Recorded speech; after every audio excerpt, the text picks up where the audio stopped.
Halo semuanya, perkenalkan nama saya Fauzan Sodana Putra dari program studi S1 Teknik Mesin UNJ.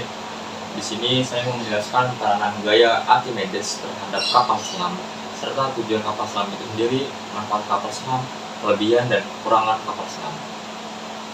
Oke, yang pertama kita pengenalan kapal selam itu sendiri. Jadi kapal selam itu merupakan kendaraan air, yang dimana kapal selam itu bisa bertahan di bawah laut itu bertahun-tahun. Nah, untuk kapal selam sendiri itu tujuannya nggak hanya cuma buat perang itu, kayak perang militer itu, tetapi bisa sebagai penelitian ataupun penyelamatan di bawah laut. Nah, di sini aku mau menjelaskan untuk interior kapal selam terlebih dahulu. Jadi, aku umpamain tampak depan dari kapal selam itu kan seperti ini ya. Kalau kalian lihat gitu. Nah, jadi yang di luar ini tuh sebagai tangki balapnya.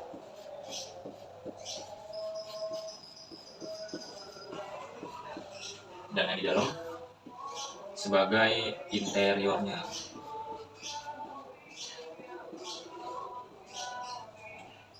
Nah, tangki balas ini tuh punya peran penting banget untuk kapal selam. Tanpa tangki balas ini tuh kapal selam tuh nggak bisa naik turun ke permukaan atau ke dalam laut. Jadi tangki balas ini tuh penting banget. Jadi apabila si tangki balasnya ini tuh diisi air dengan volume tertentu, kapal selam tuh bakal naik, bakal ke dalam air laut. Dan apabila si kapal selamnya ini tuh nggak ada air gitu, otomatis kalau nggak ada air berarti enteng dong, maka dia akan naik ke permukaan air laut. Jadi simpelnya begitu untuk fungsi dari tangki balasnya itu.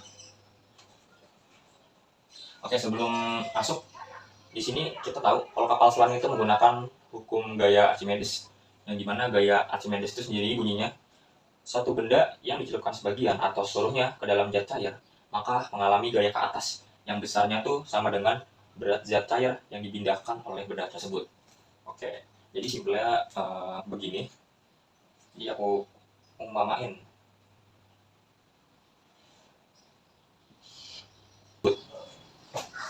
Yang kedua itu ada melayang.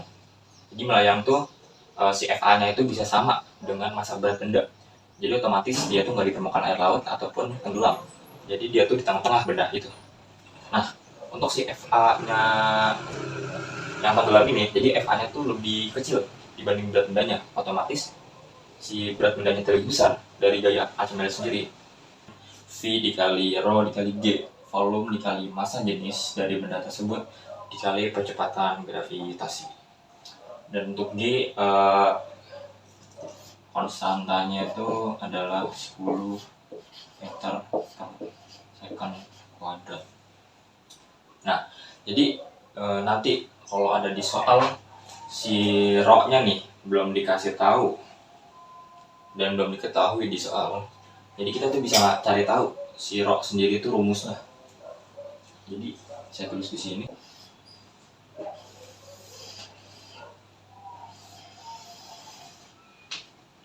Nah, jadi kan kita baru dapat si rumus gaya Archimedes sendiri. Sedangkan dari ketentuan Archimedes itu ada 3. Ada yang F-nya lebih besar dari W, F-nya sama dengan W, F-A kalau dari W. Jadi W itu bukan W usaha ya, tetapi W-nya ini tuh massa gitu, W massa. Jadi W-nya tuh nggak besar, W kecil.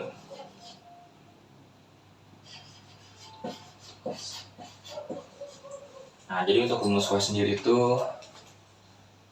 W sama dengan massa dikali gravitasi, yang dimana massa itu kilogram dan gravitasi yang itu meter per second kuadrat ya, sama aja kayak yang atas, sama aja kayak percepatan gravitasi.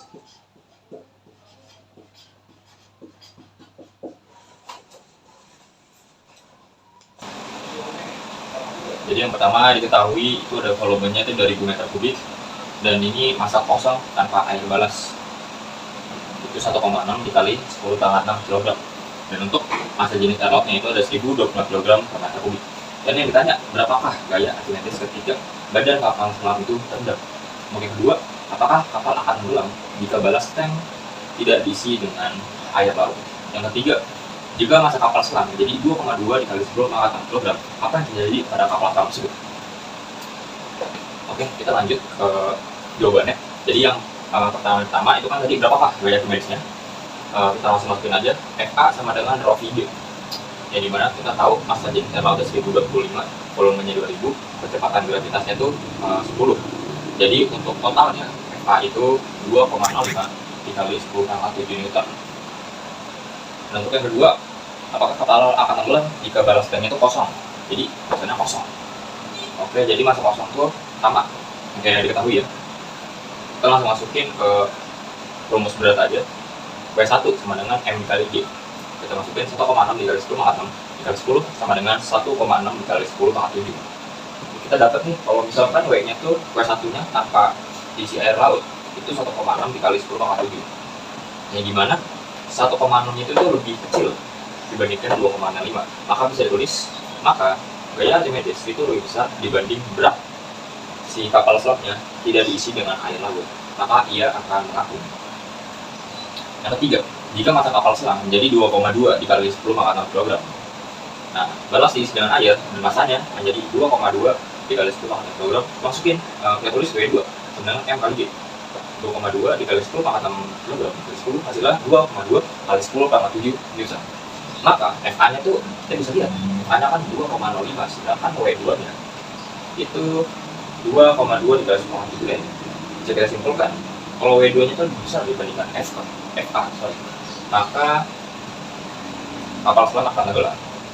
Jadi untuk contoh soalnya kurang lebih seperti ini. Selanjutnya ada kapal selam diesel listrik. Jadi kapal selam itu cara kerjanya itu ada dua, ada diesel listrik dan nuklir.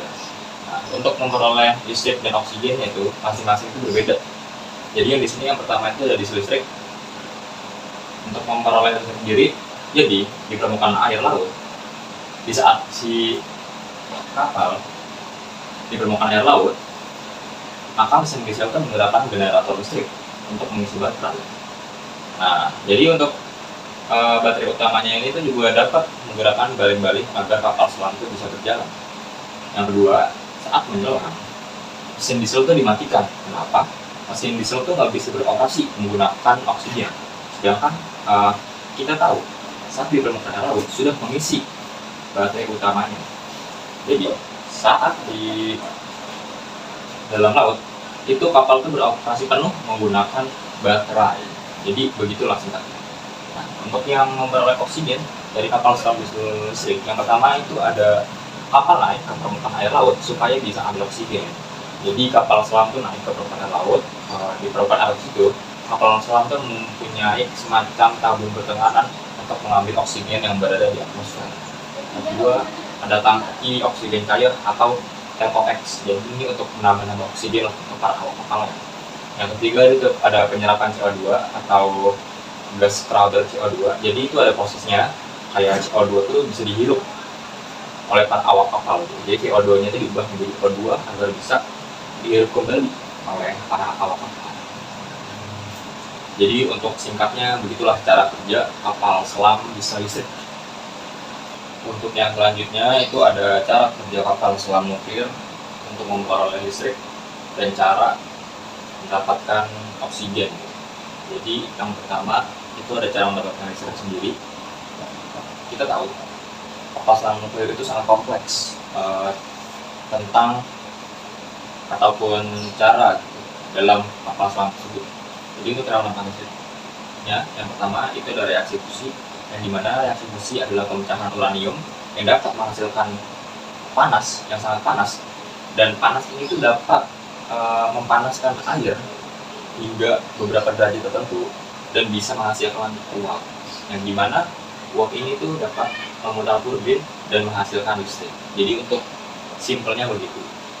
Dan yang kedua itu bagaimana sih cara memperoleh O2-nya? Jadi untuk memperoleh oksigennya itu kita menggunakan metode yang dinamakan elektrolisis, yang dimana elektrolisis itu pemecahan senyawa.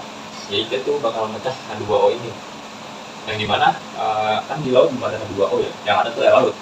Jadi air laut itu melalui penyulingan yang bisa menjadi air bersih atau air murni yang memiliki senyawa H2O.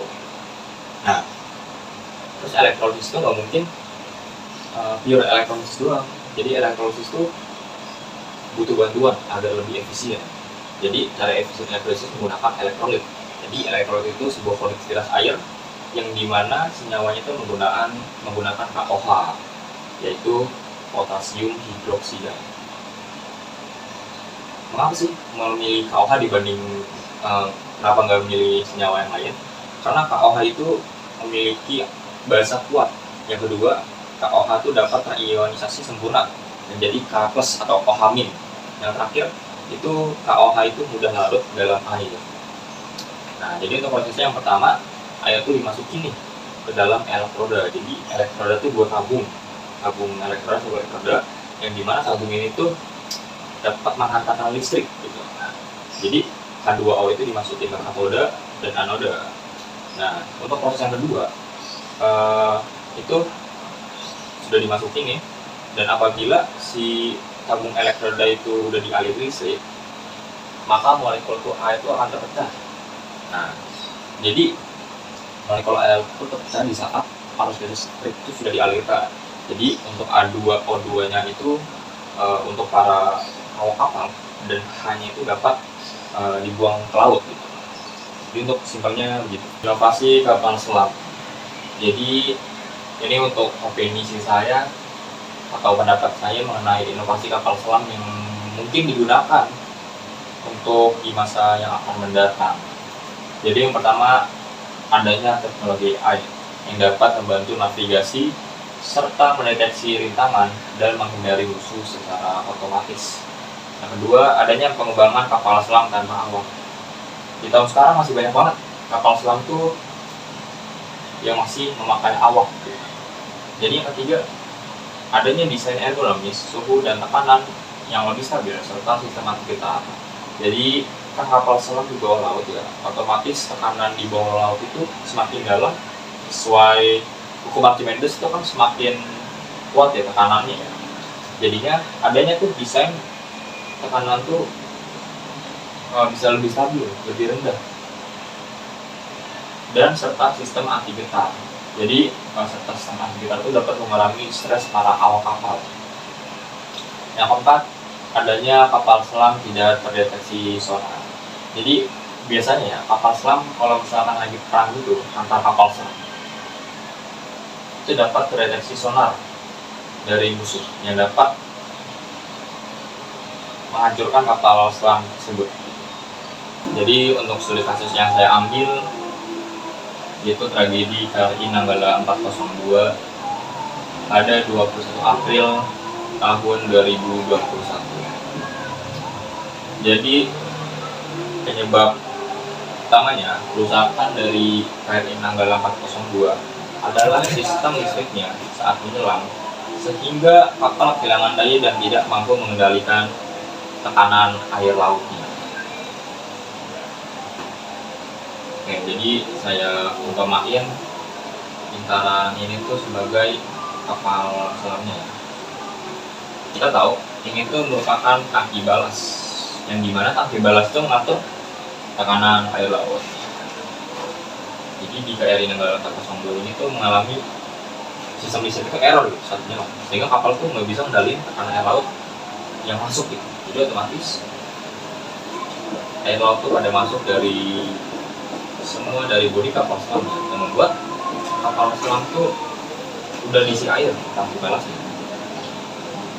Jadi dapat disimpulkan FA itu lebih besar dari berat benda tersebut. Kita tahu dari konsep Archimedes, FA kurang dari berat benda, maka benda tersebut akan tenggelam. Dan itulah yang dialami dari kapal selam KRI Nanggala 402 yang memiliki 53 awak kapal yang terjadi pada 21 April 2021, letaknya di Bali, perairan utara. Sekian pemaparan dari hasil pembelajaran saya mengenai tentang kapal selam. Kurang lebihnya mohon maaf. Wassalamualaikum warahmatullahi wabarakatuh.